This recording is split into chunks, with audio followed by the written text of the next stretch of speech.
Assalamualaikum warahmatullahi wabarakatuh.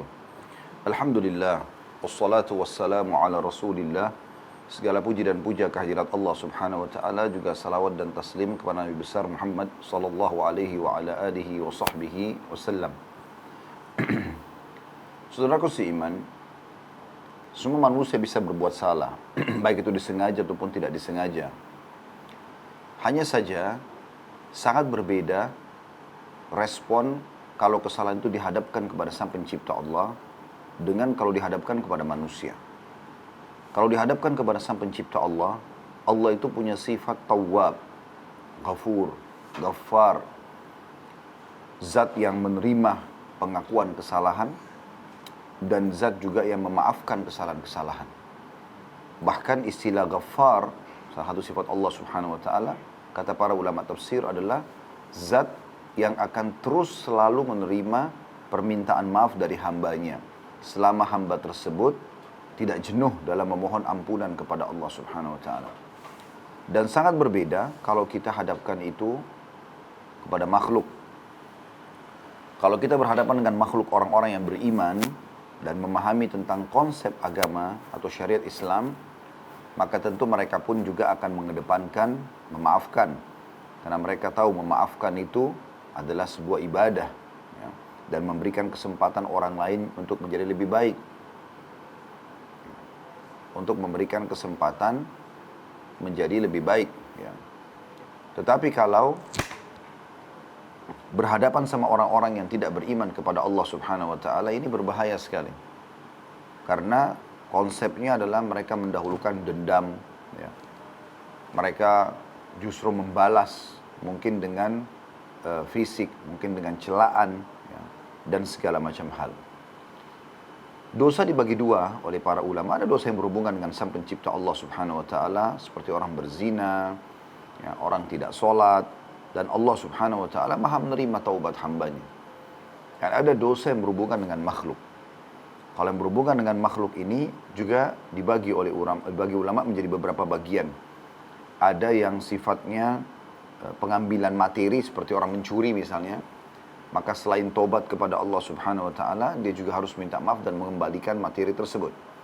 Ada perusakan citra seperti ghibah, ya, menggunjing, mencaci, ya, merusak namanya dalam memfitnah, maka ini harus bertobat kepada Allah Subhanahu wa taala, meminta maaf dan juga memperbaiki nama yang sudah rusak tersebut, ya. Kemudian juga ada kalau memukul secara fisik, menonjok, menjambak, menendang dan segala macam, ini ada kisos. Selain tobat kepada Allah Subhanahu wa taala, juga ada kisos. Kisos itu artinya permintaan maaf dulu kepada orang tersebut. Kalau dia tidak mau, dia mau balas secara fisik, maka itu hak dia, ya. Maka ini bagian-bagian daripada dosa-dosa yang telah dijelaskan oleh para ulama. Kita akan coba fokus kepada secara global, ya, kesalahan-kesalahan tersebut, dan Allah Subhanahu wa taala memerintahkan kita agar beristighfar dan bertobat. Dan perlu saya jelaskan, istighfar adalah permohonan maafnya. Misalnya kita mengatakan kalau kita buat salah, maafkan saya. Taubat itu adalah berikrar tidak akan mengulangi, ya, berikrar tidak akan mengulangi. Jadi kayak misalnya seseorang melanggar di kantor, lalu dia mengatakan kepada atasannya, saya minta maaf. Tidak cukup, maka dia akan tulis sebuah pernyataan kalau dia tidak akan mengulangi kesalahan. Nah, itu istilah istighfar dan taubat. Allah Subhanahu wa taala memerintahkan kita agar selalu bertaubat kepadanya. Di dalam ayat-ayat Al-Quran cukup banyak, diantaranya surah An-Nur ayat 30 sampai ayat 31. A'udzu billahi minasyaitonir rajim, wa tubu ilallahi jami'an ayyuhal mu'minun la'allakum tuflihun. Dan taubatlah kalian, segeralah kalian kembali dan mengikrarkan pada Tuhan kalian tidak akan mengulangi kesalahan, wahai orang-orang beriman, agar kalian beruntung. Makna beruntung, kalian akan mendapatkan fasilitas yang sudah Allah janjikan. Karena ada fasilitas-fasilitas dari rezeki, Allah tahan karena dosa hamba-hambanya, ya. Sebagaimana sabda Nabi SAW, sesungguhnya Allah menahan tetesan air dari langit untuk kalian karena dosa yang kalian lakukan. Ya, seperti itulah. Dan kita tahu juga kalau tidak turun hujan, musim kemarau, kita ada sholat istisqa. Sholat, ya, sambil memohon ampun dan taubat kepada Allah Subhanahu wa taala agar Allah turunkan hujan. Kan, seperti itu. Dan nanti akan kita jelaskan cukup banyak manfaat-manfaat yang didapatkan pada saat seseorang itu kembali kepada Allah Subhanahu wa taala. Kemudian dalam ayat lain juga disebutkan dalam surah Maryam ayat 60.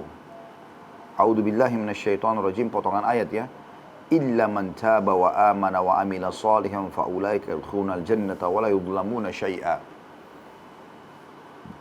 Setelah Allah sebutkan pelanggaran-pelanggaran manusia, ya, dan itu akan dihukum oleh Allah Subhanahu wa taala, kecuali kata Allah orang-orang yang taubat. Di dunia kembali berhubungan dengan surah An-Nur tadi, mereka mendapatkan keberuntungan, yaitu dibukakan pintu-pintu rezeki, ya, diangkat penyakitnya dan segala macam masalah yang sedang dihadapi. Dan di akhirat kata Allah, kecuali orang-orang yang taubat, beriman dan beramal soleh, maka mereka akan masuk ke surga dan tidak dizalimi sedikit pun. Juga Allah Subhanahu wa taala menjelaskan mirip dengan tadi surah Al-Furqan ayat 70. Mirip dengan Maryam ayat 60 ya. Surah Al-Furqan ayat 70.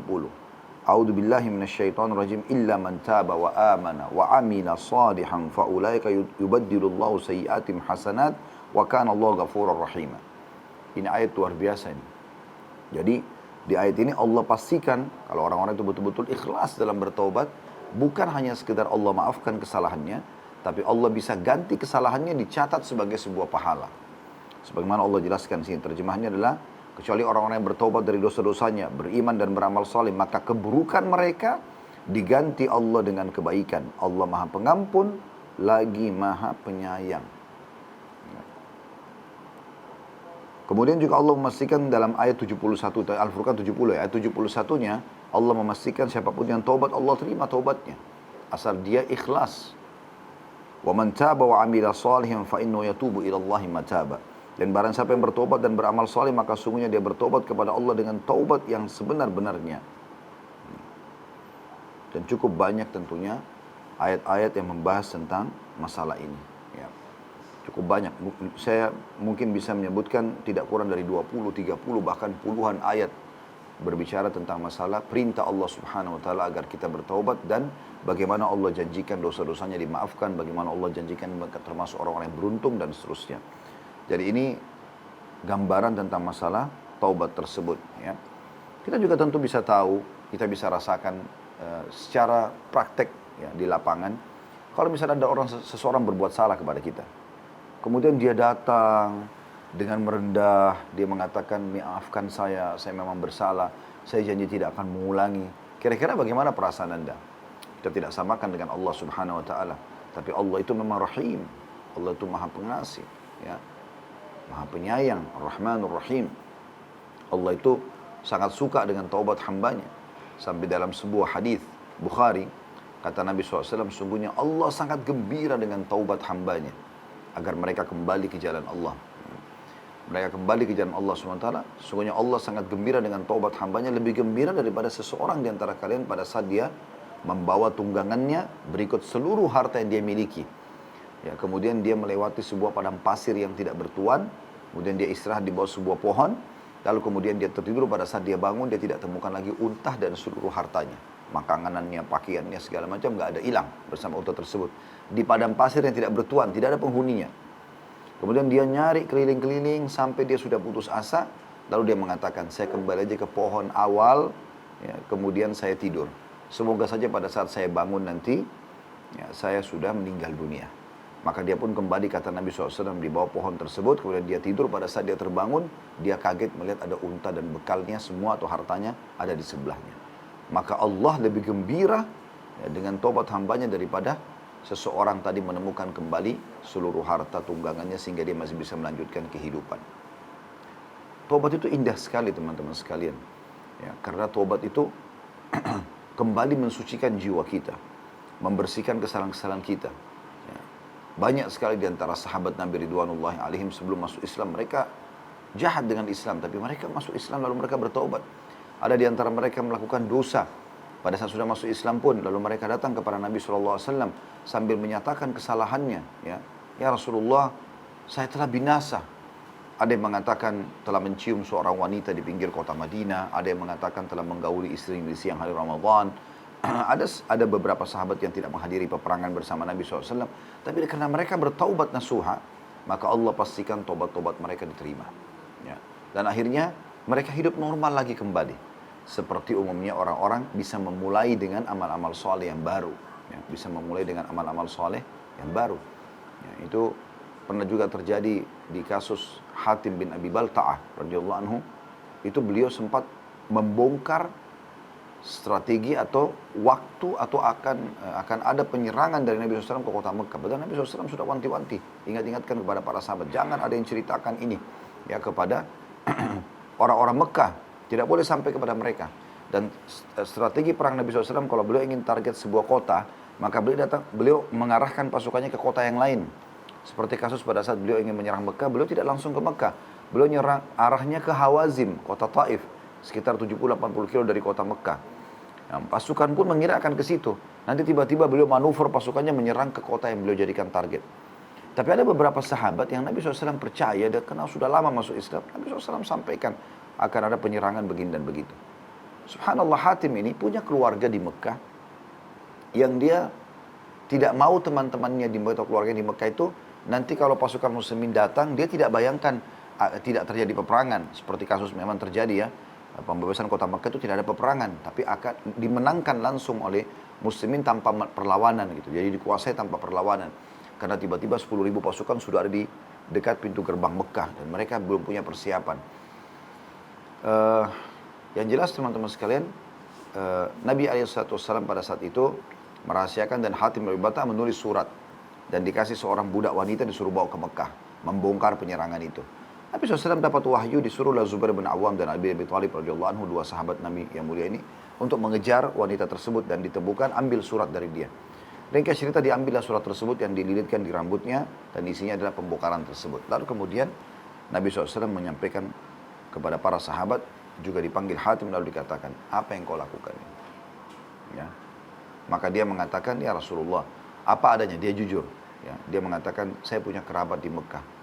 Kalian semua tidak punya kerabat lagi di Mekah. Saya masih punya kerabat. Dan saya khawatir nanti pasukan muslimin masuk menyerang, akhirnya mereka jadi korban. Maka saya ingin punya jasa di orang-orang Mekah. Dan tidak ada tujuan lain. Kata Nabi SAW, orang ini jujur. Lalu apa yang terjadi? Kata Nabi SAW, orang ini telah diselamatkan. Orang ini jujur, telah diselamatkan dengan kejujuran. Lalu kata Umar bin Khattab, ya Rasulullah, izinkan saya menebas lehernya. Kata Nabi SAW, jangan hai Umar. Bukankah kau, ya, apakah kau tidak mengetahui bahwasanya Allah SWT berfirman kepada ahli Badr, i'malu ma syi'tum, ya, faqad ghafartu lakum. Berbuatlah semua kalian, maka sungguh aku telah mengampuni dosa-dosa kalian. Maka kita lihat di sini bagaimana Nabi SAW segera menyambut taubat tersebut. Teman-teman sekalian, Abu Musa al-Asy'ari berkata tentang istighfar, taubat ini, dahulu kita memiliki dua pelindung dari azab. Jadi Allah tidak akan siksa karena ada dua hal. Salah satunya telah pergi, yaitu keberadaan Rasulullah SAW di tengah-tengah kita. Dan tersisa satu lagi, yaitu istighfar, bertaubat. Apabila ia juga sudah pergi, gak ada lagi orang yang mau beristighfar, menganggap remeh dosa-dosa, gak mau taubat kepada Allah, maka pastilah kami akan binasa. Ya. Ali bin Abi Thalib berkata radhiyallahu anhu dalam statement yang menarik sekali, dia mengatakan, yang aneh adalah orang yang binasa padahal keselamatan ada bersamanya. Itu sangat aneh terjadi. Jadi dia bisa binasa, dia kena penyakit kronis, bangkrut usahanya, ya, tiba-tiba cerai rumah tangganya, tidak diberikan keturunan, segala macam hal. Dia bisa merasa terganggu dengan itu. Sementara ada keselamatan bersamanya. Dia bisa selamat dari itu semua. Bisa dapat keturunan, bisa sembuh penyakit kronisnya, bisa selamat dari kebangkrutan usaha dan segala macam. Maka orang-orang bertanya, apa keselamatan yang Anda maksudkan? Kata Ali radhiyallahu anhu, istighfar. Mohon maaf kepada Allah. Juga beliau mengatakan, tidaklah seorang hamba diilhami oleh Allah Subhanahu wa taala untuk beristighfar. Kalau Anda Bapak Ibu sekalian, lisan Anda mengatakan astagfirullah wa atubu ilaih. Anda ucapkan itu, ya, Allah mudahkan lisan Anda mengucapkan, hati Anda tergerak untuk itu. Sementara Allah itu dia berkehendak untuk mengadabnya. Berarti Allah memang mau selamatkan Anda. Kalau Allah ingin kebaikan buat kita, maka pasti Allah akan membuat kita otomatis, ya, bisa beristighfar, bisa bertaubat. Juga disebutkan Aisyah berkata radhiyallahu anha, tuba, keberuntungan, kegembiraan kebahagiaan bagi yang mendapatkan banyak istighfar dalam buku catatan amalnya. Kalau hari kiamat Bapak Ibu nanti terima buku amalnya ternyata penuh dengan istighfar. Astagfirullah wa atubu ilaih. Anda sedang melakukan aktivitas apapun ada beristighfar, kecuali tentu ada di WC ya. Itu luar biasa. Karena nanti kalaupun ada kesalahan di buku amal juga akan dimaafkan dengan istighfar itu. Al-Hasan Basri berkata rahimahullah, seorang ulama tabi'in, perbanyaklah istighfar di rumah-rumah kalian, di meja-meja makan kalian, di jalan-jalan kalian, di pasar-pasar kalian, di majlis-majlis kalian. Karena kalian tidak tahu kapan ampunan akan turun. Diriwayatkan dari Luqman Al-Hakim rahimahullah. Tentu Bapak Ibu tidak asing lagi dengan surah Luqman dalam Al-Quran ya. Ini orang soleh dulu. Dia berwasiat kepada putranya, wahai anakku, Allah memiliki beberapa waktu tidak ditolak orang yang meminta pada waktu itu. Maka kalaupun ada kesempatan kayak antara azan dan iqamah, sepertiga malam, saat hujan turun, apapun kesempatan kau mohon kepada Allah, perbanyak istighfar. Jadi seakan-akan beliau ingin titip pesan, kalau kamu beristighfar, maka kau tidak minta pun hajatmu akan dipenuhi oleh Allah. Itu saking dahsyatnya istighfar itu. Abu Minhal berkata rahimahullah, tidaklah seorang hamba didampingi dalam kuburnya oleh pendamping yang lebih dia cintai, lebih membuat dia gembira dibandingkan istighfarnya. Oleh banyak istighfar akan gembira dan jadi kuburan. Pada saat kerabatnya semua sudah pulang, tinggal dia sendiri gitu kan. Teman-teman kalau lewatin kuburan, jangan cuma sekedar lewat, oh itu kuburan, selesai. Enggak. Mungkin di mata Anda itu batu nisan dan tanah saja. Dan oh si fulan pernah meninggal sini. Oh orang sudah banyak yang meninggal sini. Oh ini kuburan orang Islam. Begitu? Bukan. Tapi Anda harus pikirkan teman-teman sekalian yang ada dalam kuburan tersebut adalah orang yang seperti Anda dulunya. Mereka juga perempuan, kalau perempuan cantik, mereka juga punya rambut yang bagus, mereka punya kulit yang bagus, mereka juga sibuk dengan perawatan, mereka sibuk dengan angan-angannya. Ya. Itu juga di dalamnya kalau laki-laki di sana mungkin tampan atau bahkan lebih cantik dan lebih tampan daripada Anda. Kemudian lebih kaya, lebih bagus kulitnya, lebih bagus rambutnya. Tapi sudah mati dan mereka sudah tidak bisa berbuat apa-apa lagi, gitu kan? Maka kita harus sadar. Hadis Nabi SAW yang berbunyi, anak Adam kalau meninggal dunia, pasti kita meninggal. Sekuat apapun Anda punya kekuatan, sehebat apapun Anda jaga makanan sehat, ya pasti Anda akan meninggal dunia. Karena Allah mengatakan dalam Al-Quran, A'udzubillahi minasyaitonirrajim, kullu nafsin dha'iqatul maut. Kalian semua pasti akan merasakan kematian. Para nabi-nabi pun mati. Dan mati sebuah pintu untuk menuju kepada kehidupan abadi di akhirat sana. Maka kata Nabi SAW, kalau anak Adam meninggal dunia akan ikut ke kuburan 3. Keluarganya, hartanya, dan amalnya. Dan akan pulang 2. Keluarganya akan pulang. Istri Anda, suami Anda, anak Anda, paling jauh sampai ke liang lahat, di atas liang lahat. Dan paling lama setengah jam, 1 jam. Ya. Gak ada orang sampai 1 harian tinggal di kuburan. Walaupun dia cinta sama suaminya, cinta sama istrinya, cinta sama anak, cinta sama orang tuanya, dia akan pulang ke rumahnya. Betul kata Nabi SAW, keluarganya akan pulang. Mobil Anda, Alphard, Ferrari, atau yang lainnya, akan parkir maksimal di gerbang kuburan. Dan akan pulang. Akan dibawa pulang. Itu tidak akan mungkin ya Anda masukkan ke liang lahat. Dan tidak ada berguna buat orang mati mobil itu. Maka jadi warisan. Yang tinggal adalah amal. Nah amal yang paling baik ya, adalah istighfar. Istighfar kepada Allah Subhanahu wa ta'ala. Juga ada seorang saleh berkata, hamba berada di antara dosa dan nikmat. Keduanya tidak akan menjadi baik kecuali dia mensyukuri nikmat dan dia beristighfar terhadap dosa-dosanya. Itu statement yang luar biasa. Sahal berkata, ditanya tentang istighfar yang menghapus dosa, dia menjawab, permulaan istighfar adalah menjawab panggilan Allah. Awal kalau Anda mau bertobat dan istighfar, Anda tiba-tiba cenderung ingin ya kembali kepada Allah Subhanahu wa taala. Kemudian Anda akan ya membawa tubuh Anda, hati Anda kembali kepada Allah Subhanahu wa taala dan tunduk terhadap hukum-hukumnya. Sehingga Anda akan menikmati perbuatan baik dan menikmati yang halal serta Anda akan menjauhi perbuatan yang haram dan dilarang. Ibnul Jauzi berkata, iblis berkata, ya sudah tahu iblis pimpinan syaitan dan memang dia selalu menanamkan permusuhan. Dia mengatakan, aku membinasakan anak cucu Adam dengan dosa dan mereka membinasakanku dengan istighfar dan la ilaha illallah. Manakala aku melihat hal itu ada pada mereka, aku tanamkan hawa nafsu pada mereka, di mana mereka berbuat dosa tapi tidak beristighfar, karena mereka mengira diri mereka berbuat baik. Ya. Jadi banyak orang begitu, dia pikir dia bisa, ya, dia tidak apa-apa dengan buat dosa. Enggak, bisa berbahaya. Mirip sama Anda, beda nggak teman-teman sekalian? Anda kan misalnya kalau sudah punya perusahaan sendiri atau Anda kerja di kantor. Kita ambil contoh sebagai pegawai lah. Kan sangat beda sekali. Kalau ada si A sama si B, dua-duanya pegawai, akan sangat beda kondisinya. Kalau si A ini sangat patuh peraturan perusahaan, datang on time, kerjaannya bagus, orangnya ramah, baguslah semuanya. Maka fasilitas kantor dia akan dapat dan tidak ada ancaman pada dia. Dengan si B yang lalai, datang kapan dia suka, dia keluar kapan dia suka, pekerjaannya sering terbengkalai, buat masalah sama teman-temannya, maka dia terancam. Kan? Mungkin ancaman pertama SP1, SP2, surat peringatan 1, surat peringatan 2, dan seterusnya. Mungkin lama-lama akan di PHK atau dikeluarkan, ya, dihinakan. Hilanglah semua fasilitas itu dari dia. Seperti itu kurang lebih rasionalnya, ya. Jadi kalau kita menjadi orang yang patuh kepada Allah SWT, kita akan dapat semua fasilitas yang dijanjikan. Qatadah berkata, rahimahullah, Al-Quran menunjuki kalian penyakit dan obat penyembuh penyakit kalian.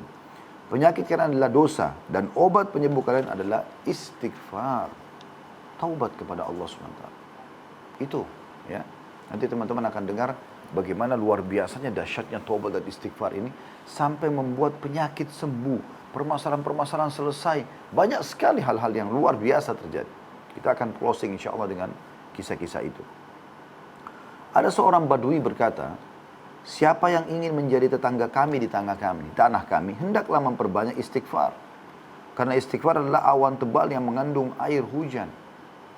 Jadi orang-orang badui, yang ada beberapa orang badui, orang padang pasir, mereka sangat soleh. Ya. Maksudnya kisah tentang orang yang tapi tidak disebutkan namanya dalam dinukil kisah ini, ya. Cuma dia mengatakan siapapun yang menjadi tetangga kami, maka syaratnya harus berbanyak istighfar. Mirip dengan Anda, pemilik perusahaan mengatakan, siapa yang mau jadi pegawai kami, perbanyak istighfar dan taubat. Karena itu adalah akan menyebabkan turunnya hujan lebat, kita bisa hidup makmur semua dengan turunnya hujan. Ya, seperti itu. Bakar bin Abdullah Al-Muzani berkata, kalian banyak berbuat dosa, maka perbanyaklah istighfar. Karena seorang kalau menemukan istighfar dalam catatan amalnya, pada setiap jarak 2 baris, dia akan senang melihat tempat itu. Ya. Jadi kalau nanti dia terima buku amal, buat dosa istighfar, apalagi istighfar, atau sholat istighfar. Jadi istighfar itu banyak sekali. Maka dia akan sangat senang di akhirat. Ibnu Taimiyah berkata rahimahullah, pikiranku terpaku pada sebuah masalah yang sulit bagiku. Maka aku beristighfar kepada Allah 1000 kali, sampai dadaku dilapangkan dan masalah yang sulit terpecahkan.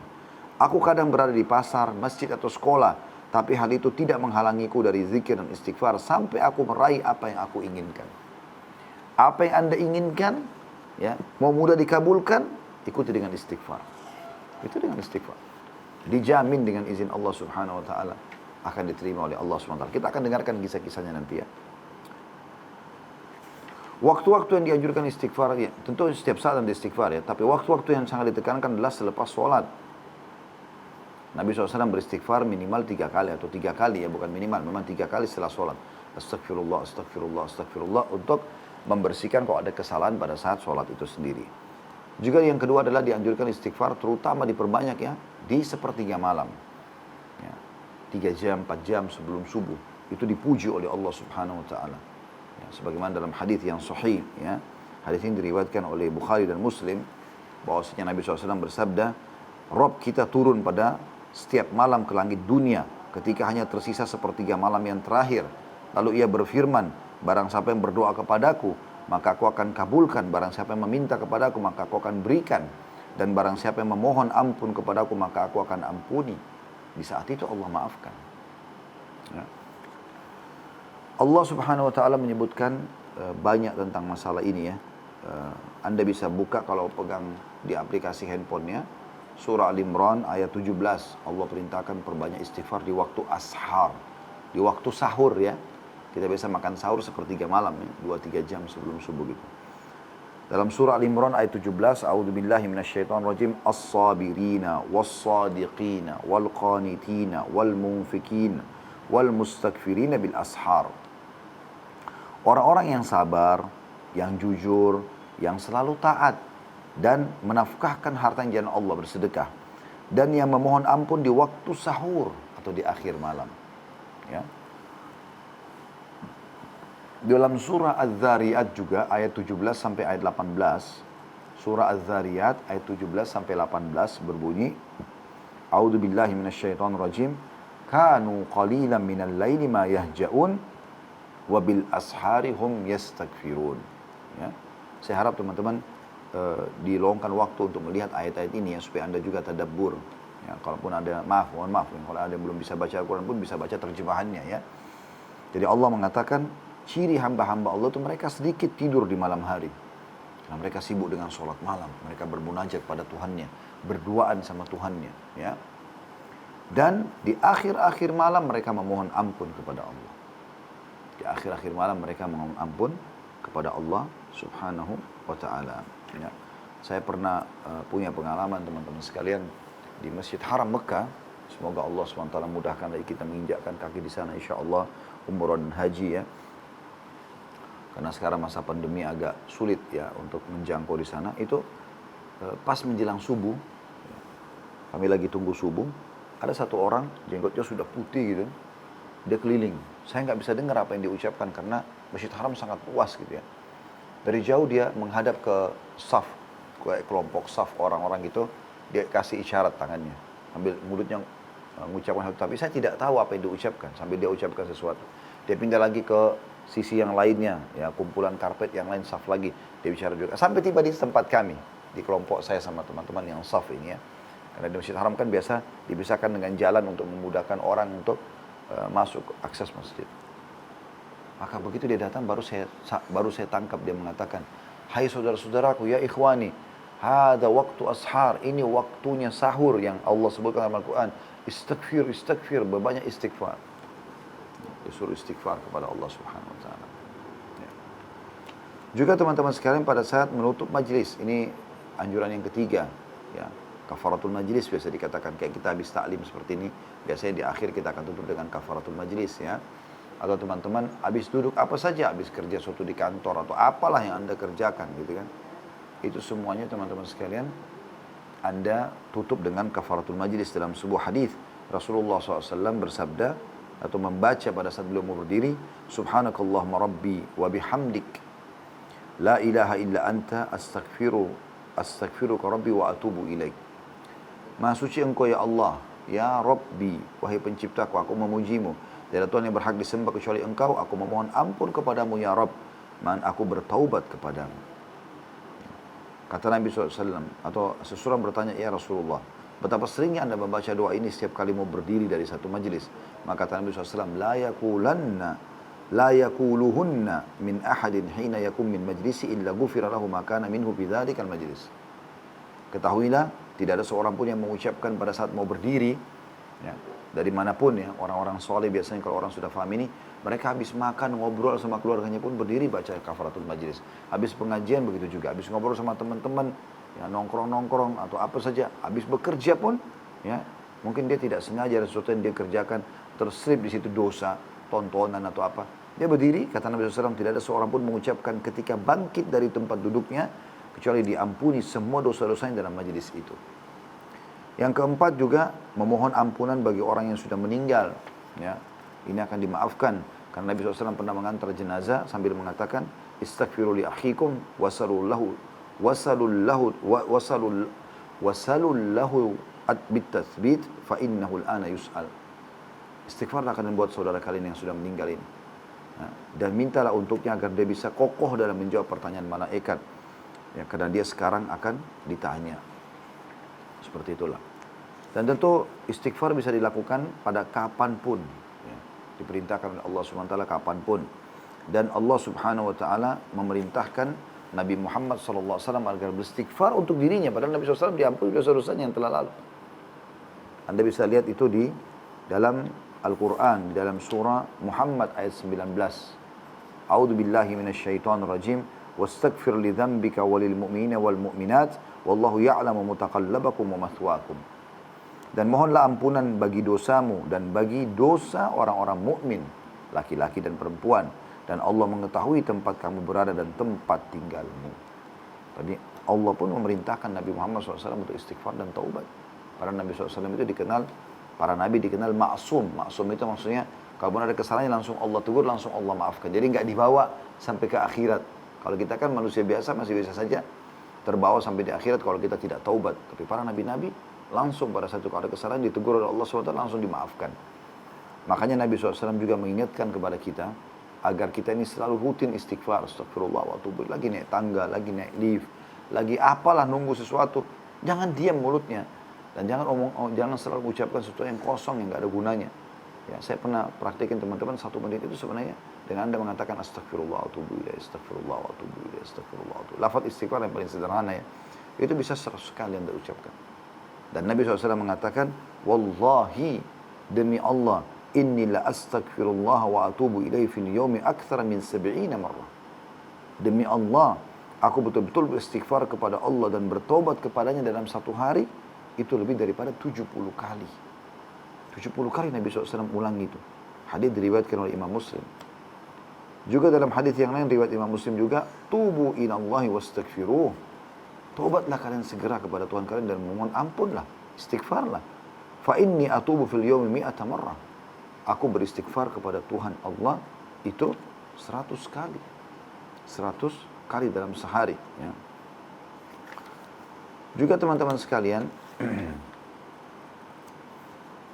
kita akan coba lebih dalam menekankan tentang manfaat apa sih yang didapatkan kalau orang istighfar dan taubat ya. Kalau bahasa ceramahnya itu supaya mudah difahami fadilahnya, keutamaannya. Teman-teman dapat apa kalau pada istighfar dan taubat ya. Jadi tadi itu baru seperti pembukaan dari bahasan kita, seperti apa perintah-perintah Allah SWT dan Rasulullah SAW tentang istighfar. Ya. Dan statement para ulama salaf tentang dahsyatnya istighfar. Sekarang kita akan masuk manifestasi dan buah daripada istighfar itu sendiri. Yang pertama teman-teman sekalian, istighfar adalah ibadah. Artinya dengan astagfirullah wa atubu ilaih misalnya, itu bukan hanya sekedar membersihkan dosa, tapi akan dicatat sebagai sebuah pahala untuk Anda.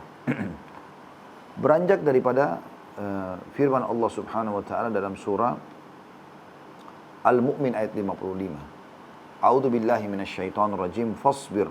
Al-Mu'min ayat 55 ya. Fasbir inna wa'dallahi haqqun wastaghfir li dzambika wasabbih bihamdi rabbika bil 'ashyi wal ibkar. Artinya, maka bersabarlah kamu karena bersabar maksudnya dalam ketaatan kepada Allah ya. Ada kesempatan berdosa sabar, ada kesempatan beribadah dan ada godaan syaitan untuk supaya malas sabar, sabar dalam cobaan harian dan sabar ada 3 ya. Sabar dalam mengerjakan ketaatan kepada Allah SWT kayak sholat, kayak puasa, baca Quran dan segala macam. Yang kedua sabar dalam meninggalkan dosa, ada kesempatan dosa kita sabar. Dan yang ketiga adalah berjanji kepada sabar terhadap cobaan harian kayak gangguan orang, sakit dan segala macam. Allah mengatakan bersabarlah kaum Muhammad dan ajarkan juga umatmu untuk bersabar. Karena sungguhnya janji Allah itu benar. Nanti kalian akan dapat pahala dan balasan, akan masuk surga di akhirat. Dan apa yang dijanjikan di dunia bagi orang-orang yang berbuat kebaikan akan diberikan. Dari rezeki, keturunan dan segala macam. Dan mohonlah ampunan untuk dosamu. Dan perintahkan juga umatmu untuk memohon ampun dan bertasbihlah seraya memuji Tuhanmu pada waktu pagi dan petang. Ya. Kemudian juga dalam surah An-Nasr ayat 3. Ini kita hafal semua tentunya. Surah An-Nasr ya. Di juz 30. Di akhirnya Allah mengatakan fasabbih bihamdi rabbika wastaghfirhu innahu kana tawwaba. Bertasbihlah dan memuji Tuhanmu dan mohonlah ampunan kepadanya, sungguhnya Dia Maha menerima taubat hamba-hambanya. Nah, jadi perintah berarti kan dalam bentuk ibadah. Selain membersihkan kesalahan juga mendapatkan pahala. Dan ini tidak mungkin terjadi pada manusia. Misalnya Anda melakukan pelanggaran di perusahaan, Anda minta maaf. Tidak mungkin dengan minta maaf itu dapat bonus. Mungkin belum ada perusahaan lakukan itu. Yang ada mungkin menerima maafnya iya. Tapi kalau begitu minta maaf langsung dikasih bonus, ini luar biasa. Allah SWT lakukan itu. Juga dalam surah An-Nisa ayat 106, ini manifestasi pertama ya. Buah hasil pertama kalau Anda bertaubat dan istighfar. Yaitu Anda mendapatkan nilai pahala di situ. Dalam surah An-Nisa ayat 106 juga Allah berfirman, A'udzubillahi minasyaitonirrajim, wastaghfirillah innallaha kana ghafurar rahima. Beristighfarlah, mohon ampunlah kepada Allah, sesungguhnya Allah Maha Pengampun lagi Maha Penyayang. Dan cukup banyak tentunya anjuran-anjuran Allah Subhanahu wa taala agar kita bertobat dan beristighfar. Saya coba tutup di poin pertama ini teman-teman sekalian. dengan satu ayat Al-Quran dan satu lagi hadis Nabi SAW. Yaitu surah Al-Maidah ayat 74, masih di poin pertama ya, manifestasinya. Al-Maidah surah nomor 5 ayat 74. A'udzu billahi minasyaitonir rajim, afala yatubuna ilallahi wa yastaghfiruna wallahu ghafurur rahim. Maka mengapa mereka tidak taubat kepada Allah dan memohon ampun kepadanya, dan Allah Maha Pengampun lagi Maha Penyayang. Sementara dalam hadis Nabi SAW, hadis qudsi, Allah berfirman, ya ibna Adam, lau balagat dhunubuka ananas samai, thumma astaghfartani, ghafartu laka wala ubali. Wahai anak Adam, seandainya dosa-dosamu mencapai langit, penuh langit semua dengan dosamu, kemudian kau memohon ampun atau beristighfar kepadaku, maka niscaya aku akan mengampunimu dan aku tidak peduli. Allah SWT tidak peduli dengan dosa kita. Yang penting kita mau beristighfar dan bertobat. Tapi ingat ya teman-teman, ini dua hal yang selalu bersambung ya. Istighfar, memohon ampun, pengucapan maafnya, dan taubat. Taubat itu berikrar tidak mengulanginya. Ya. Maka Imam Nawawi mengatakan, taubat seorang hamba diterima dengan 3 syarat. Yaitu yang pertama, dia meninggalkan dosa itu seketika. Misalnya lagi berzina, lagi berbohong, lagi riba, dia berhenti.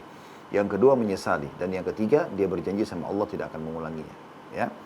Jadi jangan sampai Anda bilang, oh kalau begitu gampang kita istighfar saja, nanti dosa istighfar lagi. Bukan begitu maksudnya. Ya. Itu mirip kalau Anda tarik rasionalnya di kantor, udah saya sekarang mengatakan saya minta maaf, tapi nanti saya akan ulangi. Kalau ada kesempatan saya akan curi lagi barang, saya akan ini dan itu. Maka tentu Anda akan dikeluarkan, gitu kan? Anda akan dijauhkan dari rahmat Allah Subhanahu wa taala kalau berhubungan dengan Allah Subhanahu wa taala. Tapi kalau orang misalnya dia pernah berbuat dosa, kemudian dia satu waktu memang dia tidak niat sebenarnya, ya di awal dia tobat. Kemudian satu waktu 5 tahun, 10 tahun kemudian dia terjerumus lagi dalam dosa yang sama. Karena lemah imannya. Dan dia menyesali, dia kembali. Allah akan terima tobatnya. Tapi kalau orang jadikan sebagai bahan mainan saja, tidak apa-apa dia pegang dulu, cium dulu dan segala macam, nanti istighfar. Nah, bukan begitu maksudnya, ya. Itu yang pertama teman-teman. Jadi dia manifestasinya adalah manfaat yang Anda dapatkan itu dicatatkan pahala. Jadi selain bersihkan dosa juga dicatatkan pahala. Yang kedua, istighfar termasuk sebab rezeki. Ya, saya yakin ini tidak ada orang yang kalau ditanya, apa kau mau rezeki, dia mengatakan tidak. Ya. Jadi bayangkan itu rezeki kan, ya, mobil, rumah, pasangan yang sempurna, ya baik gitu kan, anak-anak, harta, pekerjaan, jabatan, nama harum dan segala macam. Dan istighfar itu jelas menjadi penyebab itu.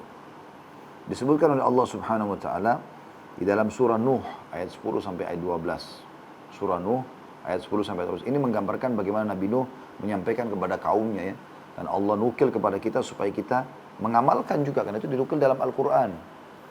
Sekali lagi surah Nuh ayatnya ayat 10 sampai ayat 12. Bunyinya a'udzubillahi minasyaitonirrajim. فَقُلْتُ اسْتَغْفِرُوا رَبَّكُمْ إِنَّهُ كَانَ غَفَّارًا يُرْسِلِ السَّمَاءَ عَلَيْكُمْ مِدْرَارًا وَيُمْدِدْكُمْ بِأَمْوَالٍ وَبَنِينَ وَيَجْعَلْ لَكُمْ جَنَّاتٍ وَيَجْعَلْ لَكُمْ أَنْهَارًا. Artinya, maka aku katakan kepada mereka, ya Allah. Nabi Nuh berkata pada kaumnya, mohonlah ampun kepada Tuhanmu, beristighfarlah. فَقُلْتُ اسْتَغْفِرُوا رَبَّكُمْ. Aku katakan beristighfarlah kepada Tuhanmu. Sesungguhnya Dia Maha Pengampun. Niscaya dengan istighfar itu, Dia akan mengirim hujan kepadamu dengan lebat dan memperbanyak harta dan anak-anakmu dan mengadakan untukmu kebun-kebun dan mengadakan pula di dalamnya untukmu sungai-sungai. Pernah ada 3 orang datang berhubungan dengan ayat ini. Ada 3 orang datang kepada Hasan Basri rahimahullah. Yang satu sudah lama nikah nggak punya anak, yang satu sudah lama bekerja nggak kaya-kaya, yang satu kena penyakit nggak sembuh-sembuh. Tapi 3-tiganya sudah ikhtiar. Datang di waktu yang bersamaan, satu masuk keluar, sudah dikasih solusi langsung keluar, masuk lagi yang satu dan seterusnya. Pertama datang orang mengatakan, saya sudah 10 tahun menikah, sudah berobat sana sini, dan keluarga kami juga subur, tapi kami belum dikarunia anak. Maka apa yang harus kami lakukan gitu? Kata Hasan Basri, perbanyak istighfar. Bukan istighfar ya, perbanyak istighfar. Jangan berhenti lisan mengucapkan itu. Keluar, mereka amalkan, datang orang yang kedua. Lalu mengatakan, saya sudah lama bekerja, tidak kaya-kaya seperti si fulan. Ditunjuk orang kaya di kota itu. Kata Hasan Basri, perbanyak istighfar. Orang itu keluar, amalkan. Datang orang ketiga lalu mengatakan lagi, saya sudah lama kena penyakit, gak sembuh-sembuh. Tidak ada tabib satupun kecuali saya sudah datangi. Apa yang harus saya lakukan? Kata Hasan Basri, perbanyak istighfar. Pulanglah ketiga orang ini tentunya. Ada satu orang di situ bertanya kepada Hasan Basri, mengatakan, wahai imam. Imam itu kalau kita sekarang kiai ya. Kenapa anda cuma suruh orang-orang ini istighfar? Sementara mereka sepertinya butuh sesuatu gitu loh. Maka kata Hasan Basri rahimahullah, tidakkah engkau membaca firman Allah tadi surah Nuh ayat 10 sampai ayat 12 ya. Nabi Nuh berkata, faqultu astaghfiru rabbakum innahu kana ghaffara. Dan aku katakan kepada kaumku, mohonlah ampun kepada Tuhan kalian, sungguh dia maha menerima atau dia maha pengampun. Yursilis sama alaikum midrara, dia akan mengirimkan hujan kepadamu dengan lebat ya. Kemudian wa yumditkum bi amwalin wa banin, dan dia akan memperbanyak harta dan anak-anakmu. Wa yaj'al lakum jannat, dan dia akan mengadakan untukmu kebun-kebun yang lebat. Wa yaj'al lakum anhara, dan akan mengadakan pula untukmu sungai-sungai. Seperti itu luar biasanya. Kemudian juga Nabi Hud alaihissalam, ya, di poin kedua tentang keutamaan taubat dan istighfar ini ya, yaitu menjadi sebab rezeki.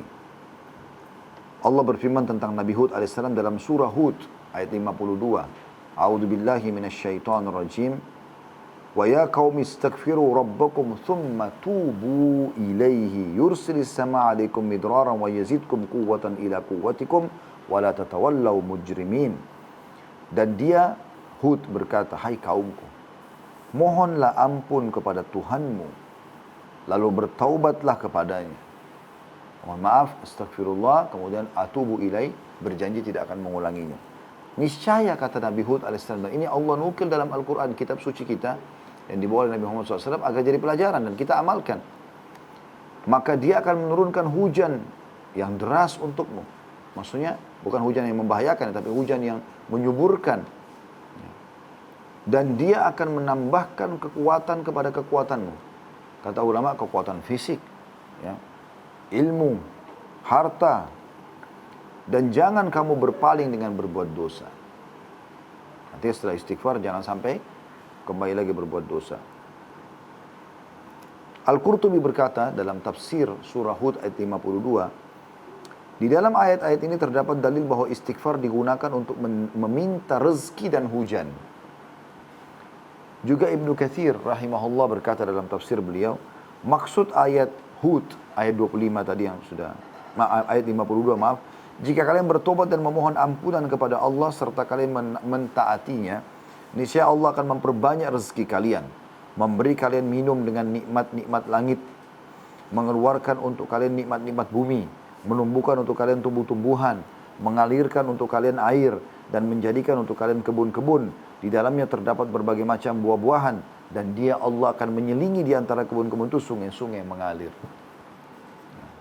Jadi luar biasa bagaimana ya manfaat yang didapatkan, rezeki akan melimpah. Umar bin Khattab radhiyallahu anhu berpegang dengan makna-makna dalam ayat surah Hud ayat 52 tadi.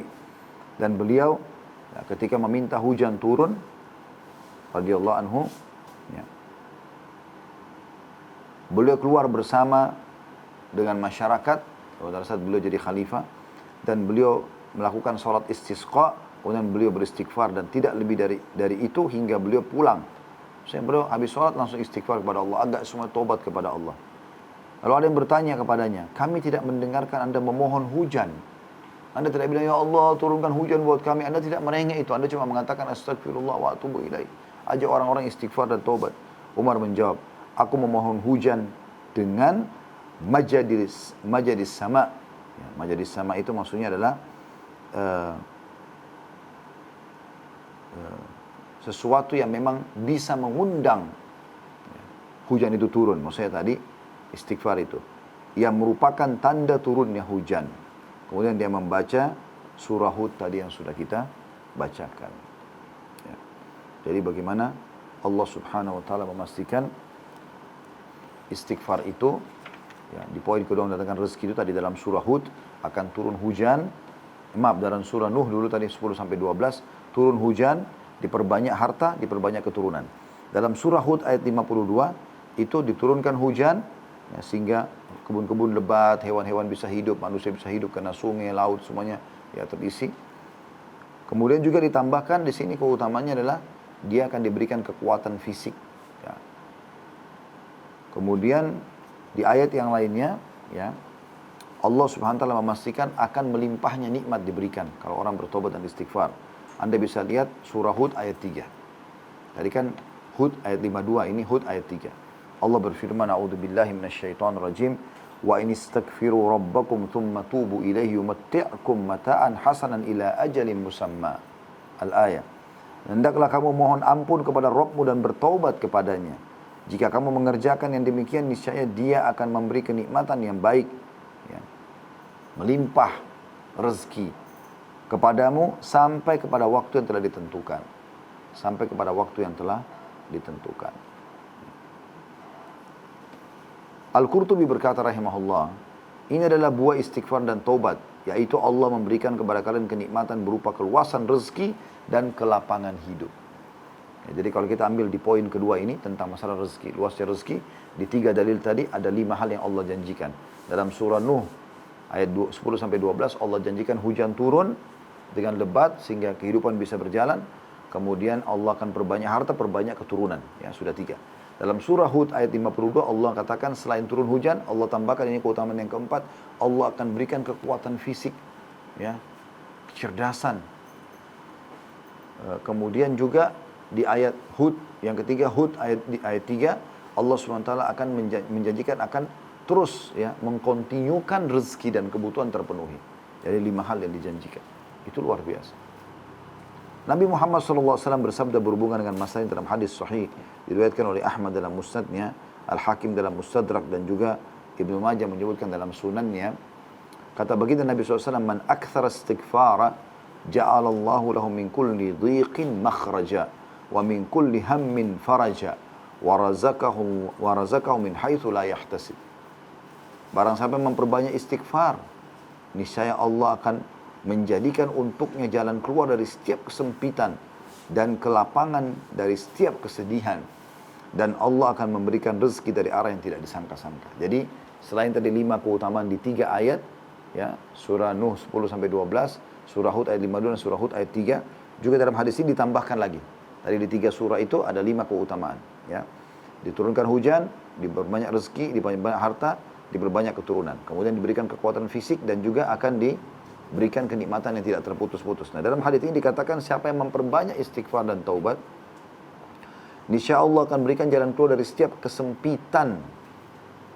Ini tambahan yang ke-6 berarti keutamanya. Gitu kan. Maksudnya di poin kedua, ya, masih masalah rezeki ini. Allah berikan jalan keluar dari kesempitan dan kelapangan dari kesedihan, dan Allah memberikan rezeki dari arah tidak disangka-sangka. Jadi dengan istighfar dia akan mendapatkan rezeki yang dari tempat yang tidak disangka-sangka. Itu keutamaan yang kedua.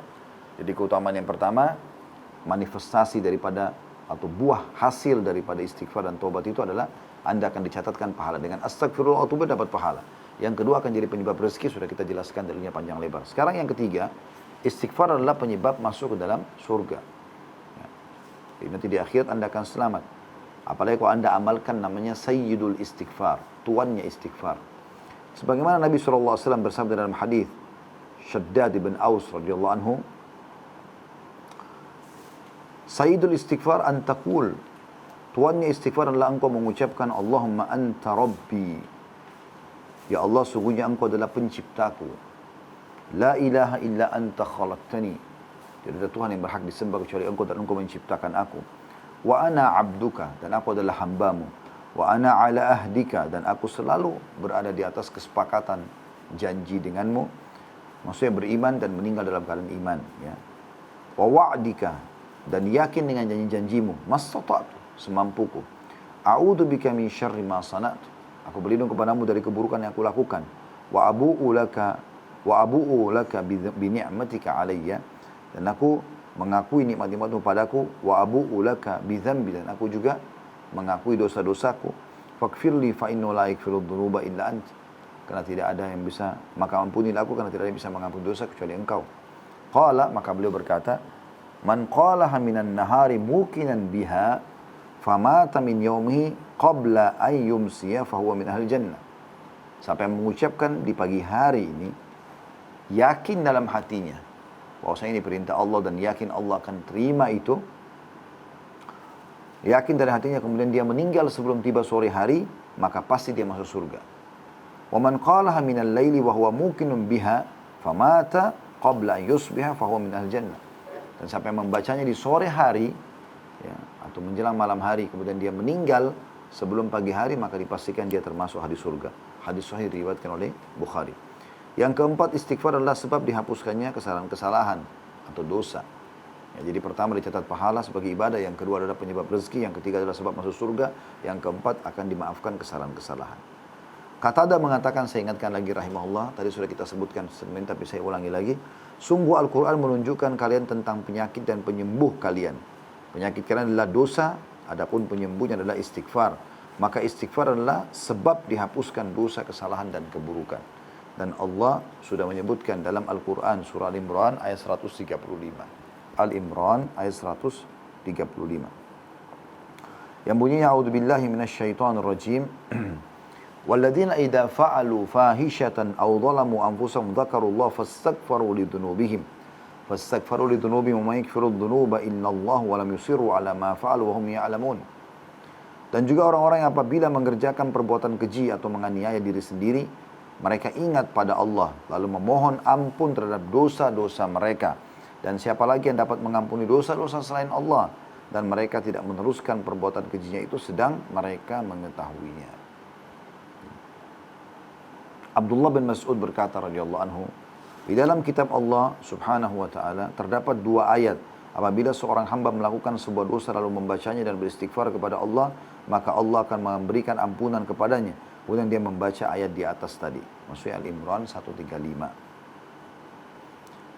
Dan jika, terjemahnya tadi ya, dan orang-orang yang apabila mengerjakan perbuatan keji atau menganiaya diri mereka, berbuat dosa, mereka ingat kepada Allah, lalu memohon ampun terhadap dosa-dosa mereka, maka siapa yang dapat mengampuni dosa selain Allah?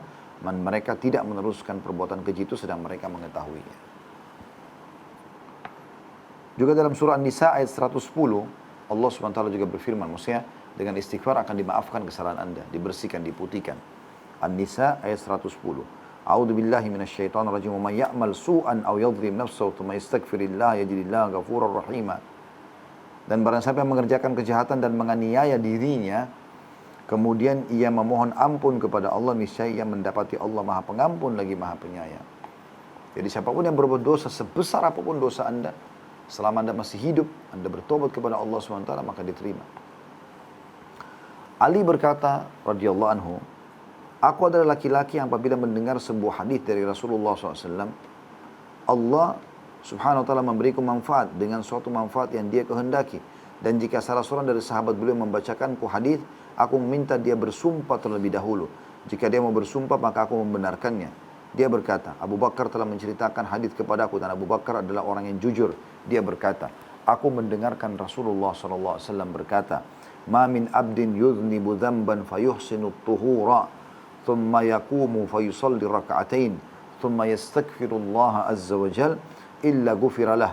Thumma tala qawluhu ta'ala, walladzina idha fa'alu fahishatan aw zalamu anfusahum dzakarullaha fastaghfaru lidhunubihim wa ma yaghfiru dhunuba innallaha wa lam yusiru ala ma fa'alu wa hum ya'lamun. Yang artinya, jadi Ali bin Abi Thalib mengatakan, saya ini orang yang suka kalau dengar hadis dari Nabi langsung saya amalkan. Ya. Dan kalau ada yang menyampaikan kepada saya dari sahabat Nabi pun, saya nggak mau langsung dengar kecuali dia bersumpah atas nama Allah, memang dia dengar langsung dari Nabi SAW. Gitu kan. Maka dia mengatakan, saya dengar dari Abu Bakar, dan Abu Bakar adalah orang yang jujur, saya percaya. Abu Bakar mengatakan, Nabi SAW pernah berkata, tidak ada seorang hamba melakukan dosa, lalu bersuci. Anda berdosa apapun, Anda berwudu, ya, dan melakukan sholat 2 rakaat. Niatnya sholat taubat di sini ya. Kemudian beristighfar, memohon ampun setelah salam kepada Allah, kecuali dosanya diampuni. Ya, kemudian beliau membaca firman Allah Subhanahu wa taala tadi ya dalam surah Al-Imran 135, dan orang-orang yang apabila mengerjakan perbuatan keji atau menganiaya diri mereka, mereka ingat kepada Allah dalam memohon ampun terhadap dosa-dosa mereka, dan siapa lagi yang dapat mengampuni dosa selain daripada Allah, dan mereka tidak meneruskan perbuatan keji tersebut. Allah Subhanahu wa taala juga memastikan di poin ini teman-teman, semua orang beristighfar agar asal anda tulus ya, bukan hanya sekedar ucapan lisan yang hanya karena ingin dipuji orang. Memang anda mohon maaf kepada Allah, sederhana saja, duduk di sofa, duduk di kursi, di atas meja kerja anda, Anda mengatakan astagfirullah wa atubu ilaih. Anda merenungi dosa dan istighfar. Dipastikan diterima oleh Allah. Karena Nabi SAW mengatakan dalam sebuah hadis, Allah berfirman, hadis qudsi ya, ya bna Adam, wahai anak Adam. Hadis ini sahih diriwayatkan oleh Tirmidzi. Maaf, hadis ini hadis hasan diriwayatkan oleh Tirmidzi. Kata Allah SWT, ya bna Adam, wahai anak Adam, innaka ma da'autani wa rajautani ghafartu laka ma ala ma kana minka wala ubali. Selama kamu memohon dan mengharap kepadaku, aku akan memberimu ampunan terhadap semua dosamu dan aku tidak akan peduli berapa besar pun dosamu. Ya bna Adam, wahai anak Adam, lau balagat dunubuka ananas sama'i thumma astaghfartani ghafartu laka wala ubali. Kalau seandainya dosa-dosamu mencapai memenuhi langit, kemudian kau memohon ampun kepadaku, niscaya aku akan mengampunimu dan aku tidak peduli. Dalam riwayat yang lain juga Nabi SAW bersabda, "Idza adnabal abdu dzamban faqal." Kalau seorang hamba berbuat dosa lalu dia mengucapkan, "Allahumma gfirli," ya Tuhanku, ya Allah ampunilah kesalahanku. Fayaqulullahu azza wa jal, maka Allah pun berfirman, "Adnaba abdi dzamban fa'alima anna lahu rabban ya'khudhu bidzambi wa yakfiru dzamb wa yakfiru dzambal abdi i'malu ma syi'ta faqad ghafartu lak." Maka Allah pun menjawab langsung mengatakan, sesungguhnya hambaku ini telah berbuat dosa dan dia tahu dia punya Tuhan yang akan membersihkan dan memaafkan dosa-dosa itu. Maka ketahuilah, aku sudah memaafkan dosa-dosa hamba ini, ya. Maka berbuatlah sesukamu setelah itu. Maksudnya beramal solehlah kamu setelah itu, karena sungguhnya dosamu yang lalu sudah aku maafkan. Kau tidak akan dihisap lagi dengan dosa-dosamu itu. Kemudian juga di dalam sebuah athar diceritakan tentang iblis, ya. Dia mengatakan pada saat Allah Subhanahu wa taala melaknatnya karena dia enggak mau sujud kepada Adam, dia mengatakan, "Wahai Rabbku," dia mengakui Allah sebagai Tuhannya, "Wahai penciptaku, demi keperkasaanmu, aku akan menipu anak Adam selama ruh-ruh mereka masih di badan mereka. Aku akan terus goda mereka supaya mereka tersesat." Maka Allah berfirman, "Wa izzati wa jalali la akfiranna lahum ma damu yastaghfirunani." Demi keperkasaan dan keagunganku, aku benar-benar akan mengampuni mereka selama mereka memohon ampun kepadaku. Jadi iblis memastikan dia akan coba menggoda. Dan kita tahu godaan iblis sangat berat. Syaitan sering menggoda kita segala macam dosa gitu kan. Kalau orang terjerumus pun, Allah mengatakan, kalau kau berhasil menggoda hamba-hambaku dan mereka beristighfar kepadaku, aku tetap akan memaafkan kesalahan mereka. Jadi luar biasa dibersihkannya dosa-dosa tersebut. Hudzaifah bin Yaman radhiyallahu anhu berkata, saya adalah seorang yang berlidah tajam pada keluargaku. Maka saya berkata, wahai Rasulullah, saya khawatir lidahku akan memasukkanku dalam api neraka. Lalu Nabi SAW bersabda, fa'aina anta minas istighfar, fa'inni la astaghfirullah fil yawmi mi'ata marrah. Mana kamu dari istighfar? Sungguhnya aku beristighfar kepada Allah dalam sehari 100 kali. Hadis ini riwayat An-Nasai, Ibnu Majah dan Al-Hakim, dan dikatakan sahih sesuai dengan syarat Imam Muslim. Ya. Jadi itu luar biasa. Bagaimana Allah Subhanahu wa taala memaafkan kesalahan-kesalahan dengan istighfar. Begitu juga dengan hadis Abu Sa'id radhiyallahu anhu, bahwasanya Rasulullah SAW bersabda, "Man qala hina ya'wi ila firashi." Siapa yang membaca atau mengucapkan pada saat dia tidur di atas ranjangnya mau istirahat malam, "Astaghfirullahal azim alladzi la ilaha illa huwal hayyul qayyum wa atubu ilaih." 3 marrat, ghafarallahu lahu dzunubah. Sampai membaca pada saat mau tidur, aku beristighfar kepada Allah yang maha agung, yang tidak ada Tuhan yang berhak disembah kecuali dia, yang maha hidup dan terus-menerus mengurus makhluknya, dan aku taubat kepadanya. 3 kali dia ucapkan. Astaghfirullahal azim alladzi la ilaha illa huwal hayyul qayyum wa atubu ilaih. Astaghfirullahal azim alladzi la ilaha illa huwal hayyul qayyum wa atubu ilaih. Astaghfirullahal azim alladzi la ilaha illa huwal hayyul qayyum wa atubu ilaih. Maka dibersihkan semua dosa-dosanya yang lalu. Wa in kanat mithla zabadil bahr, bahkan walaupun dosanya sebanyak buih di lautan. Wa in kanat adada warakis syajar, walaupun sejumlah daun-daun pohon dosanya. Wa in kanat adada ramlil alij, walaupun sebanyak ya hitungan pasir. Wa in kanat adada ayyamid dunya, walaupun sebanyak hari-hari dunia. Hadis ini riwayat Tirmidzi dan diriwayatkan juga oleh Bukhari dalam tarikh dan dengan lafaz yang berbeda.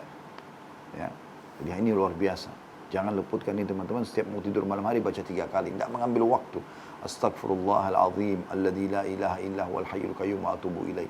Diampuni dosanya. Perhatikan lafadznya kata Nabi SAW.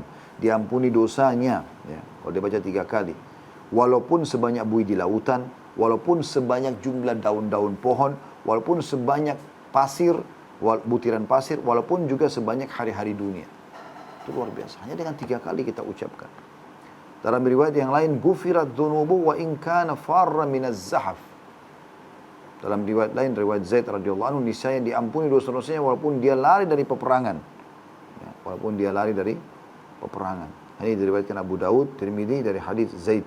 Al-Hakim mengatakan sahih sesuai dengan syarat Bukhari Muslim. Jadi lari dari medan perang itu adalah dosa besar.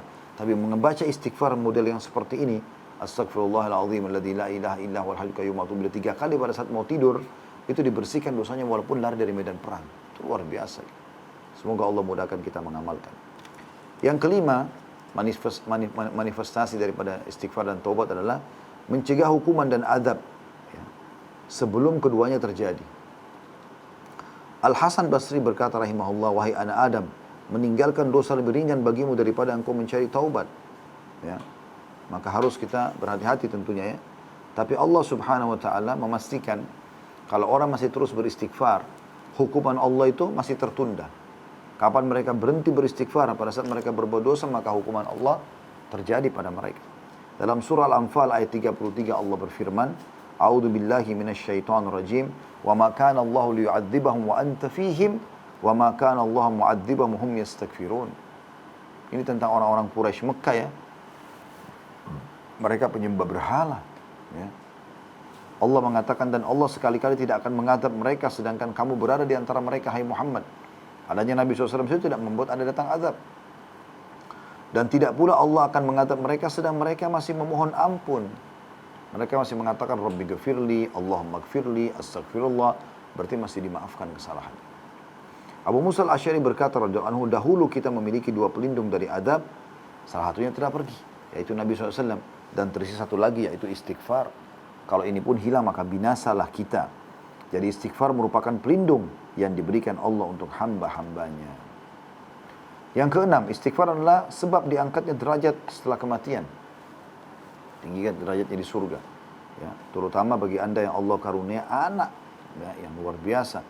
Anak-anak yang sudah anda kader di sekolah, masukkan di sekolah-sekolah Islam. Supaya mereka menghafal doa-doa, menghafal Al-Quran. Ya, mereka jadi orang-orang yang saleh dan salihah. Perhatikan kata Nabi SAW dalam hadits Abu Hurairah radhiyallahu anhu, inna Allah azza wa jalla yarfa'u darajata lil 'abdi salih fil jannah fayaqul ya rabbi anna li hadhi fayaqulu bi istighfari waladika lak. Sesungguhnya Allah benar-benar yang maha suci dan maha tinggi akan mengangkat derajat seorang hamba yang saleh di surga. Ya, sangat tinggi sampai dia pun heran, dia bertanya, dia mengatakan, wahai Tuhanku, dari mana nikmat ini yang hamba terima? Maka Allah berfirman, dengan istighfar atau dari istighfar anakmu untukmu. Yang hadis ini diriwayatkan Ahmad dengan sanad hasan. Jadi anak-anak yang kita kader berarti bisa sampai kepada kita. Istighfar itu bisa mengangkat derajat setelah kematian. Juga dalam hadis yang masyhur kata Nabi SAW, idza mata ibnu adam inqata'a amalu illa min 3. Kalau anak Adam meninggal dunia terputus sumber pahalanya kecuali dari 3. Shadaqatin jariyah, sedekah yang terus berjalan, atau ilmu yang yuntafa'u bih, atau ilmu yang bermanfaat, ya. Aw waladin salih yad'u lah, atau anak saleh yang mendoakan. Hadis ini riwayat Imam Muslim. Yang ketujuh, istighfar adalah sebab disucikannya hati. Dan kalau hati kita bersih, maka semua akan mudah kita lalui kehidupan ini.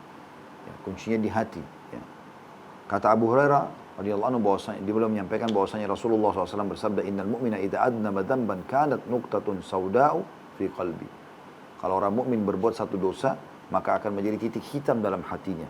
Fa in taba wa naza'a wastaghfara su'ika qalbuhu minha. Dan kalau dia ya, bertaubat dan menanggalkan dosa itu serta beristighfar, maka hatinya kembali bersih darinya. Ya. Fa in zadat hatta taglufa qalbu. Dan kalau dia tetap berbuat dosa, maka akan bertambah titik hitam tersebut sampai menutupi hatinya. Fadzalika ar-ranu alladhi dzakarahu Allah fi kitabi kalla barrana ala qulubi ma kanu yaksibun. Dan itulah makna ar-ran dalam firman Allah SWT, sekali-kali tidak demikian. Kalla barran, ya.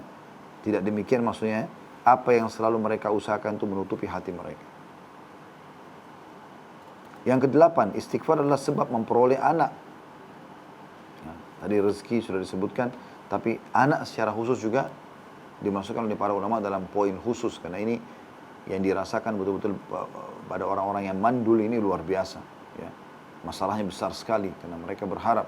Saya berapa kali bertemu dengan orang sampai mau netesin air mata karena berharap diberikan satu anak, kadang-kadang harus adopsi anak. Ya.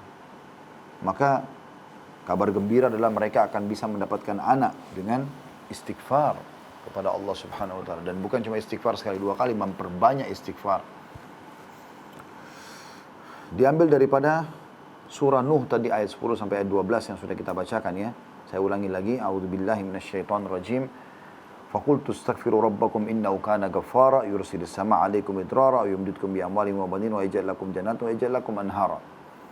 Maka aku katakan, kata Nuh kepada kaumku, mohon ampunlah kepada Tuhanmu, sungguhnya dia maha pengampun, maka dia akan mengirim hujan kepadamu dengan lebat, dia akan memperbanyak harta dan memperbanyak anak-anakmu, dan juga mengadakan untukmu kebun-kebun, dan mengadakan pula untukmu sungai-sungai. Mengadakan untukmu sungai-sungai. Ya. Ada kisah seseorang di musim haji, tepatnya di Mina, mendatangi seorang syekh. Syekh ini kebetulan sedang menyampaikan ceramah tentang masalah keutamaan istighfar. Ada satu orang datang lalu dia perkenalkan diri, namanya Abu Yusuf. Dia mengatakan, Syekh, apa yang Anda sampaikan tadi ini saya punya pengalaman manfaat istighfar itu. Saya sudah sekian tahun nikah sama istri saya, nggak punya anak. Maka terus saja kami mencoba sana sini, tidak ada tabib, tidak ada obat, kecuali kami sudah coba semuanya. Dan sampai akhirnya seperti muncul perasaan putus asa. Sampai saya mendengarkan di sebuah siaran, ceramah tentang keutamaan apa yang Anda sampaikan tadi, keutamaan istighfar ya. Kurang lebih seperti apa kita sampaikan pada Bapak Ibu kesempatan ini insya Allah. Maka dia mengatakan, saya pun pulang lalu saya mengatakan kepada anak saya. Saya berkata pada istri saya, dia belum punya anak. Saya tadi dengar ceramah begini, bagaimana kalau kita amalkan ini? Mulai sekarang kita hanya berhenti istighfar kalau ada yang harus diucapkan yang penting. Kalau enggak istighfar saja, setiap kesempatan. Maka dia sama istrinya mengamalkan. Dia bilang pada bulan itu juga istri saya hamil. Jadi istighfarnya non-stop, luar biasa. Kesempatannya luar biasa, digunakan maksimal istighfar. Ya, kecuali tempat-tempat misalnya seperti WC apa itu kan. Tapi yang lain tempat tidur, meja makan, di tangga, lagi segala macam. Aktivitas selalu astagfirullah wa atubu ilaih, istighfar terus. Dia bilang pada bulan itu istri saya hamil dan kemudian melahirkan. Dan kami namakan Yusuf, makanya nama saya Abu Yusuf kata beliau. Kemudian setelah melahirkan, belum selesai masa nifas istri saya mengatakan, wahai Ibu Yusuf, Ummu Yusuf ya, dia bilang sama istrinya, kita istighfar lagi kepada Allah agar Allah berikan kita anak yang kedua. Maka saya pun sama Ummu Yusuf istighfar kepada Allah. Belum selesai masa nifas, ternyata sudah hamil lagi. Dan akhirnya tahun depannya melahirkan lagi anak. Baru melahirkan anak yang kedua, ya, saya mengatakan pada Ummu Yusuf, belum selesai nifasnya, saya mengatakan, wahai Ummu Yusuf, kita istighfar lagi kepada Allah. Mudah-mudahan kita diberikan anak yang ketiga, karena ini sudah sekian tahun mereka kayak orang yang kehausan pengen punya anak. Ya. Maka dia pun sama istri beristighfar, lalu kemudian pas selesai masa nifas, hamil lagi. Dan subhanallah melahirkan anak ketiga. Dia bilang setelah lahir anak tiga-tiganya laki-laki. Dan sangat menggembirakan buat saya, dia bilang. Gitu kan. Maka Ummu Yusuf istrinya mengatakan, wahai Abu Yusuf, kita berhenti dulu istighfar khusus untuk minta anak. Istighfar untuk yang lain ya, rezeki atau apa yang, tapi anak sudah cukup biar anak-anak ini besar dulu.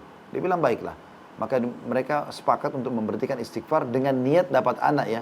Istighfar tetap dijalankan untuk minta rezeki yang lain.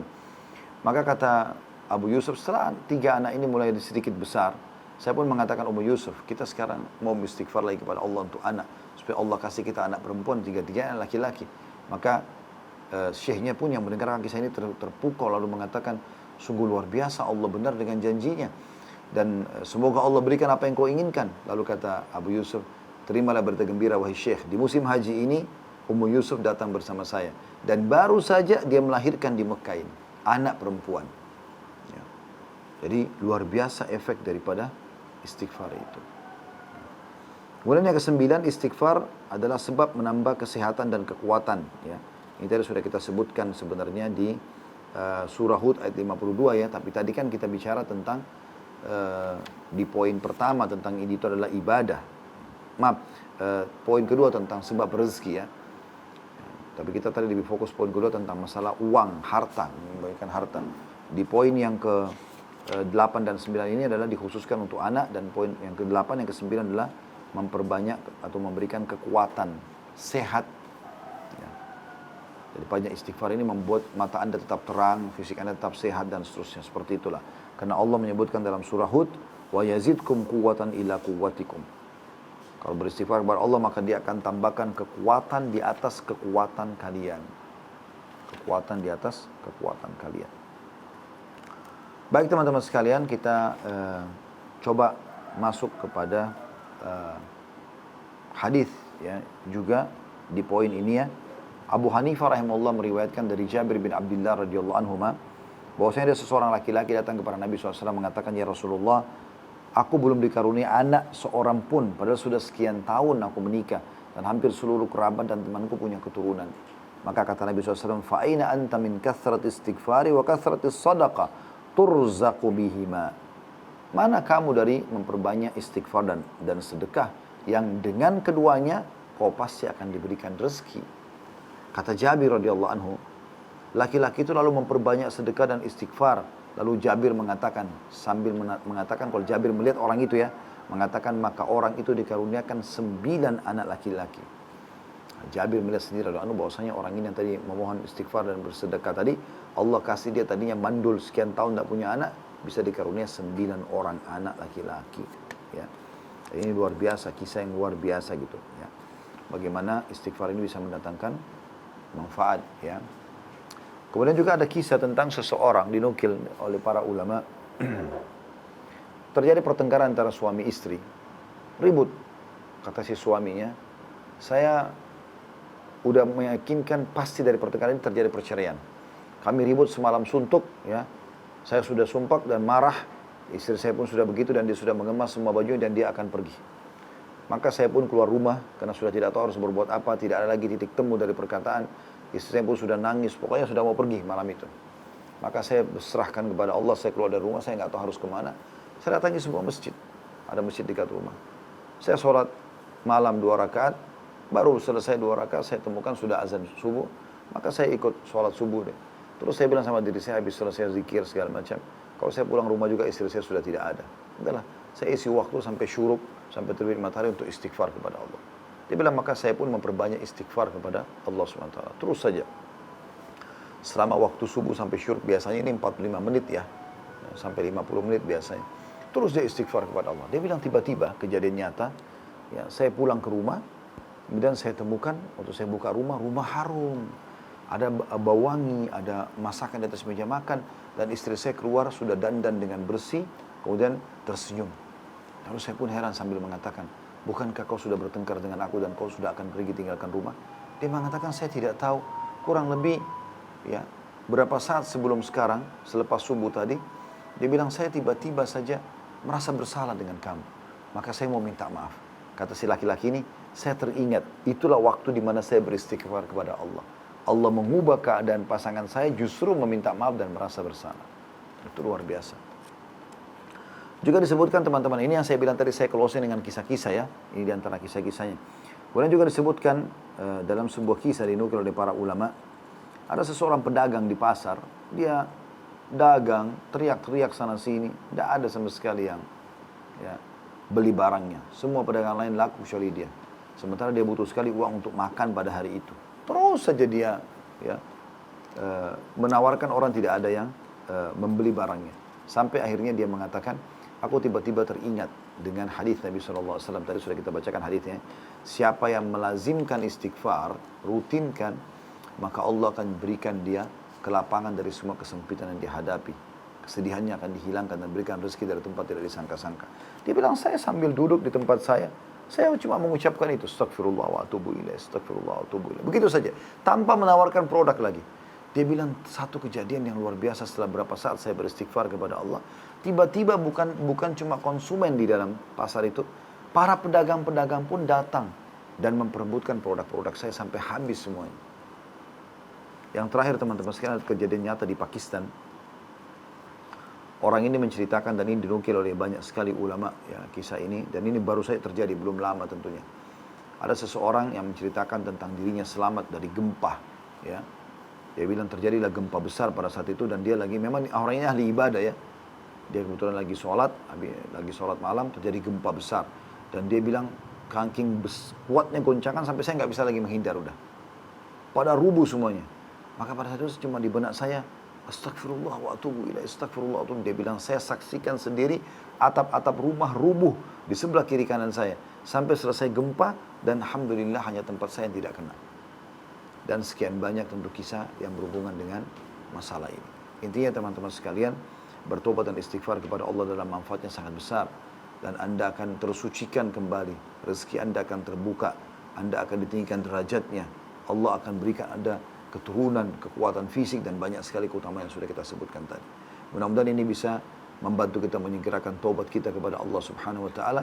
Dan saya tutup dengan hadis Nabi sallallahu alaihi wasallam. Pernah ada sahabat mengatakan, "Ya Rasulullah, kalau saya berbuat dosa, apa yang harus saya lakukan?" Kata Nabi SAW, beristighfarlah. Dia mengatakan, kalau saya buat dosa lagi, kata Nabi SAW, istighfarlah. Dia mengatakan, kalau saya buat dosa lagi, kata Nabi SAW, istighfarlah. Sesungguhnya Tuhan kalian tidak akan jenuh sampai kalian jenuh. Ya, tentu ini bukan menggampangkan ya. Artinya bisa saja manusia terjerumus lagi di dosa, tapi dia yang penting mau kembali kepada Allah Subhanahu wa ta'ala. Allahu a'lam. Ini bahasan kita insyaallah. Subhanakallah wa bihamdika, asyhadu an la ilaha illa anta astaghfiruka wa atubu ilaik. Wassalamualaikum warahmatullahi wabarakatuh.